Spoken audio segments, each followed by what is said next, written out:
Waalaikumsalam warahmatullahi wabarakatuh. Perkenalkan, saya Siti Aisyah Kurniawati, guru SMP Negeri 1 Bantar Kawung, calon guru penggerak Angkatan 7 Kabupaten Brebes. Saya Titin Novera, guru SMP Negeri 1 Bantar Kawung, calon guru penggerak Angkatan 7 Kabupaten Brebes. Bersama kami Bapak Kepala Sekolah SMP Negeri 1 Bantar Kawung, Bapak Lis Gunarto Pujihartono SPD MM. Terima kasih Bapak atas waktunya. Sama-sama. Sehat kan Pak? Alhamdulillah. Sehat juga ya? Iya, Alhamdulillah Pak, Bapak, Ya. sehat. sehat semua. Terima kasih Bapak atas waktunya. Di sini kami berdua akan mengadakan wawancara yang bertujuan merupakan tugas dari CGP, yaitu dalam menganalisis proses pengambilan keputusan yang ada di sekolah kita Pak. Tentunya Bapak sebagai pemimpin sekolah di sini, kami mohon waktu Bapak untuk menjawab yang kami tanyakan. Siap. Untuk wawancara ini Pak. Insyaallah. Yang pertama yaitu di sini kami langsung saja ya Pak ya, kita langsung. Di sini kami ingin menanyakan bagaimana cara Bapak dalam mengidentifikasi pengambilan keputusan yang mempunyai nilai-nilai kebajikan atau mempunyai nilai-nilai yang berhubungan dengan kebaikan yang ada di sekolah ini, yang mengandung di sana juga adanya unsur dilema Pak dalam pengambilan keputusan tersebut. Siap. Seperti ibu-ibu tahu, saya dalam memimpin sekolah ini sering untuk mengambil keputusan yang sifatnya masif untuk siswa, guru, karyawan. Selalu kita laksanakan koordinasi kan ya. Kemudian kita musyawarahkan. Apabila dalam musyawarah itu terjadi deadlock, yaitu tidak ada keputusan yang diambil secara musyawarah, memang kepala sekolah harus mengambil alih untuk berani mengambil kebijakan dan keputusan. Tetapi pada intinya kita selalu berusaha untuk mengambil keputusan secara bersama-sama.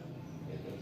Kecuali memang sudah instruksi dari atasan kita, dari Kemendikbud dan seterusnya. Salah satunya itu nanti saya berikan contoh-contoh yang lebih real. Ya. Berikutnya Bapak, apabila proses pengambilan keputusan itu ada suatu kejadian, ada kepentingan yang sama-sama benar, itu bagaimana aja Pak? Baik. Nah, contoh real yang kemarin baru saja kita lalui kan berkaitan dengan siswa kita kelas 9 yang sudah beberapa lama tidak masuk. Kebetulan Bu Ai sendiri wali kelasnya, kita sudah mengambil prosedur dan langkah-langkah yang sesuai dengan aturan kita. Siswa kita yang namanya Al-Bahru itu bahkan orang tuanya datang ke sekolah untuk meminta cuti. Di sini cuti tidak dikenal, kan? Cuti pada perguruan tinggi sama orang tuanya meminta, tapi kan tidak ada aturan, maka kami tidak bisa memberikan cuti. Nah, pada saat dia tidak masuk lagi, kita berikan surat peringatan 1, 2, kemudian kita panggil. Bu Ai sudah bolak-balik ke rumahnya untuk home visit. Nah, di situ apabila kita ambil keputusan anak itu di SP3 kemudian dikeluarkan, itu benar. Tetapi kemudian misalnya kita mempertahankan karena anak itu tinggal 1 semester, kemudian berusaha untuk terus membujuk, kemudian mau masuk, itu juga benar, kan? Berarti dua-duanya mengandung kebenaran. Kebenaran semua itu. Tetapi benar tidak selalu baik. Maka dilema apa tadi namanya? Etika Pak. Dilema etikanya, etika kan menyangkut pada rasa juga ya. Sehingga sebetulnya kita musyawarahkan juga. Tetapi sekali lagi pada saat itu, misalnya musyawarah ini nanti tidak ditemukan titik kesepakatan, maka kepala sekolah harus mengambil alih tanggung jawab itu untuk mengambil salah satu keputusan. Nah, saya bukan terpaksa sekali, tetapi saya dalam hal ini memutuskan untuk mengambil langkah yang terbaik dulu. Semuanya benar, Bisa itu semuanya baik karena ada dampak-dampak. Tapi coba kami ambil kesempatan bagi Al-Bahru untuk bisa mengikuti PAUS, kemudian ujian sekolah. Nah, nanti sebetulnya Allah juga yang akan menentukan takdirnya dia. Kalau kita beri kesempatan ternyata dia tidak bisa mengikuti, ya berarti Allah menentukan dia tidak akan lulus dan sebagainya. Itu contohnya Bu Ais. Baik, Bapak. Baik, Pak. Berarti tadi untuk langkah-langkah atau prosedurnya itu sudah dilakukan ya Pak ya? Sudah dilakukan. Tentu sudah dilakukan. Bersama dengan wali kelas, Wali TK. Iya. Berarti ada kerjasamanya atau kolaborasi ya Pak ya, Betul. antara guru wali kelas dengan guru BK. Nah. Kemudian mungkin juga guru-guru yang lain ya Pak. Guru-guru yang lain kan Iya. kita minta pendapat juga. Ya. Betul. Berarti dari langkah-langkah atau prosedur yang sudah dilalui itu sudah dilakukan dalam pengambilan keputusan tersebut, itu untuk Al-Bahrunya sendiri bagaimana Pak? Nah, itu terakhir nanti kan sehabis Lebaran kita langsung menghadapi ujian sekolah. Bu Ais sudah melaporkan kepada saya nanti sehabis Lebaran tentu ada home visit terakhir. Kita beri kesempatan apabila dia berangkat, diberi kesempatan kemudian ikut ujian sekolah, kita akan terima dengan tangan terbuka. Tapi kalau memang dia tidak berangkat, itulah takdir yang dia tentukan sendiri, maka mungkin tidak bisa lulus. Begitu ya Bu Ais, nanti kan jenengan bisa ke rumahnya atau Lebaran komunikasi. kembali lagi ya Pak ya. Mudah-mudahan. Kunjungan lagi ya. Berarti Begitu, selama begitu. ini nggak berangkat ya Bu Aisyah? Belum. Belum berangkat ya? Cuma 2 hari tidak berangkat, tapi dalam 1 minggu itu ada berangkatnya ikut PAUS kemarin. Ya, alhamdulillah. Ya. Alhamdulillah ada Ya. kemajuan lah Iya. walaupun masih ada tidak berangkat. Berarti 2 hari ikut susulan Ibu ya. Enggak Bapak. Ya, itu artinya kita memberi kesempatan. Iya. Betul Pak. Ya, Nah. dan dia juga masih mau. Masih merespon dengan baik ya Pak? Masih Ya, merespon dengan baik. Orang tuanya yang kasihan kan kalau Iya, dia benar. melepas Sesuai diri. sama atas. Ya. Nah Bapak, selama ini menurut Bapak apa sih Pak hal-hal yang Bapak anggap paling efektif dalam pengambilan keputusan yang berhubungan dengan dilema etika tersebut? Oke. Paling sulit itu menentukan yang paling baik dari yang benar dan benar. Iya. Itu dilema apa? Benar. Etika itu. Iya. Kalau satu terminologi yang satunya kan rujukan Moral. moral. Itu hanya antara benar dan salah kan? Iya.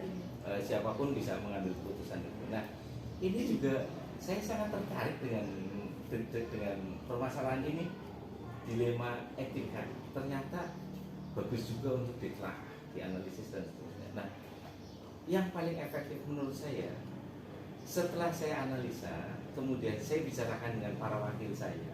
Kan dari dulu Bu Titi juga pernah jadi wakil saya dan pasti kita bicarakan. Nah, setelah dari situ kita punya konsep, punya formulasi, lalu kemudian kita bawa ke forum yang lebih besar. Kalau memang tidak terlalu menyangkut kepentingan yang besar, maka keputusan staf pimpinan para saya dan para wakil saya itu mungkin sudah cukup. Tapi kalau yang lebih besar lagi, kita akan komunikasikan dan koordinasikan dengan Bapak Ibu guru yang lain. Sangat efektif.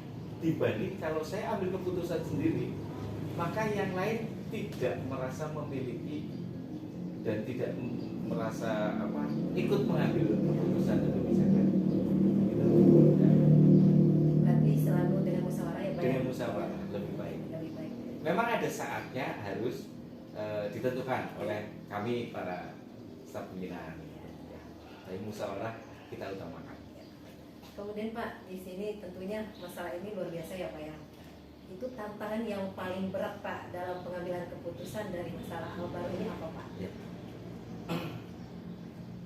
Moral sebetulnya. Moral, kemudian ya ada kontradiksi di dalam diri ya. Jangankan saya, Bapak Ibu guru, saya mungkin pengambil keputusan paling akhir kan, yang bisa menentukan dalam tanda kutip dia mau hitam atau putih. Bapak Ibu guru juga pasti kontradiktif. Dilanjutkan anak itu nanti merasa meremehkan sekolah, kemudian tidak melanjutkan kita yang pertama harus kasihan adalah pada orang tuanya, pada anak itu sendiri. Nah, dilema itu memang harus kita pertimbangkan masak-masak. Tapi kita tahu kenakalan anak-anak itu toh seperti Al-Bahru bukan kenakalan yang mencuri, merampok, atau tindakan kriminal, dan lebih banyak dia di luar.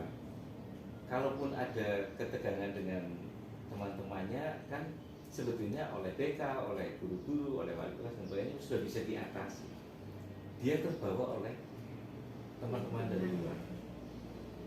Nah, pada saat itu apakah kita menyerah begitu saja dengan pengaruh dari luar? Dia dipengaruhi oleh orang luar, lalu kemudian dia terbawa dan kita melepaskan begitu saja, atau kita tarik lalu kemudian kita pengaruhi, meskipun dengan berat hati. Anak-anak yang lain mungkin akan berpikir, loh kok anak seperti itu bisa diluluskan atau bisa mengikuti ujian. Tapi ingat, sementara ini Al-Bahru sedang mengalami masalah itu, masalah kejiwaan, masalah dengan teman-temannya, merasa harus diakui oleh teman-teman.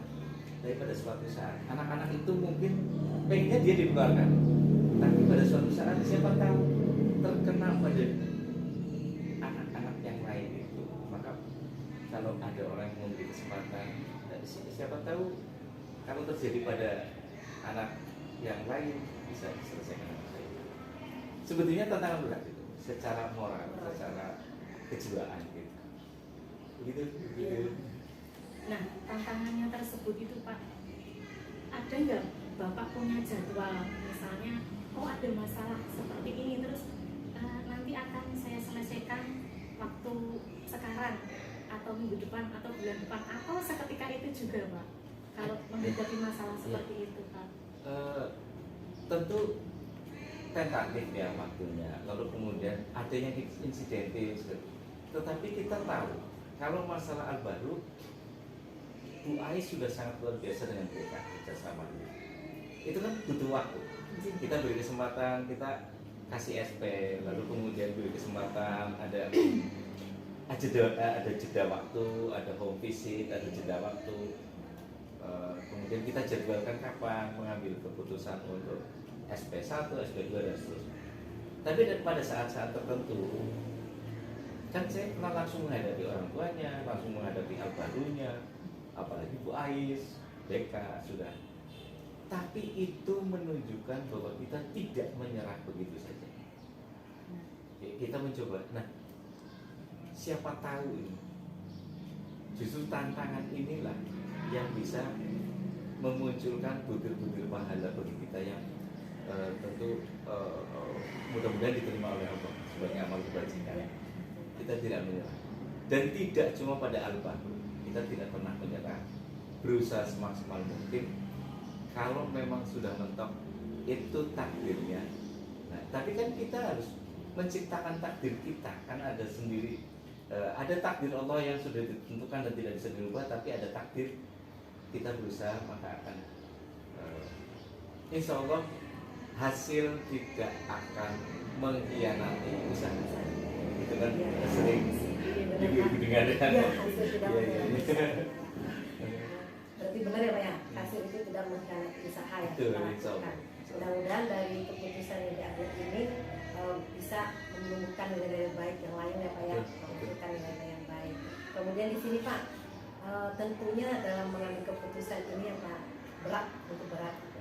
Adakah seseorang atau faktor-faktor yang lain yang membantu Bapak dalam pengambilan keputusan ini Pak? Iya, sangat. Kalau Al-Bahru tentu Bu Ais, Wali kelasnya ya? Iya, wali kelasnya yang selalu memberikan informasi.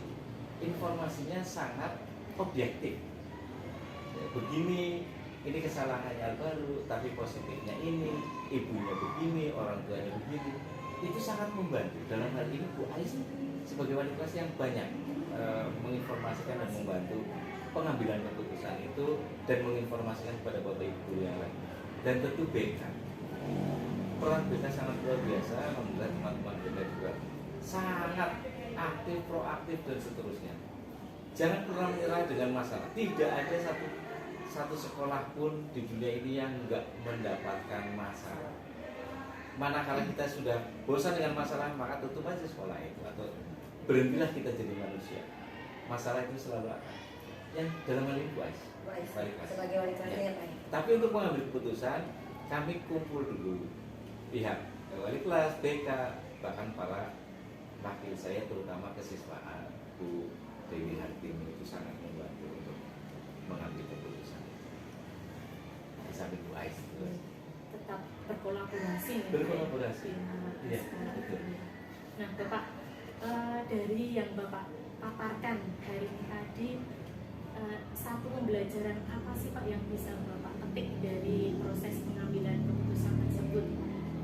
Nah ini yang saya baru tahu terminologi yang bagus nih dari para instruktur atau fasilitator CGP ini.